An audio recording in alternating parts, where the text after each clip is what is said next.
kutafuta utawala wa ulimwengu, lakini kumbuka ya kwamba walikuwepo watawala wengi walikufa. Kifo hakichagui sura, hakichagui tumbo, hakichagui bunduki ulizo nazo, hakichagui una mabomu, hakichagui unalindwa, hakichagui wewe na ukoje. Kifo kiko pale pale. Walikuwepo watawala walikuwepo akina Idi Amin, walikuwepo akina Hitler na watu wengine walikufa, lakini kilichobaki ni kimoja tu: mchague Mungu ili uwe huru. Ukichagua Mungu utakuwa huru, ila ukichagua dunia, kupenda madaraka, kupenda sifa, kujitwalia kila kitu unachokitaka, huwezi kuwa na maisha. Hata siku moja huwezi kuwa na maisha. Yaani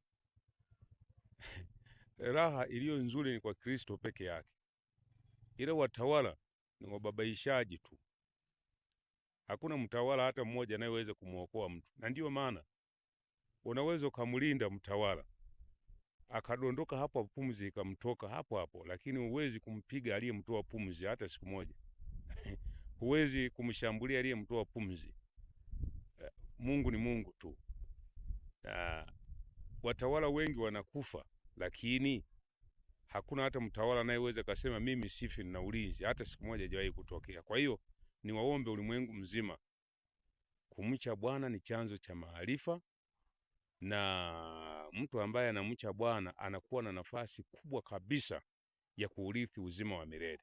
Ukiipenda dunia na mambo yake utapotea, lakini ukimchagua Kristo utapata uzima wa milele. Ni waombe wale wote ambao hawana Mungu duniani, wanategemea akili zao, wanategemea fikra zao, wanategemea mali walizo nazo, waamini ya kwamba haya ninayoyasema ni mambo yaliyo ya amina kabisa.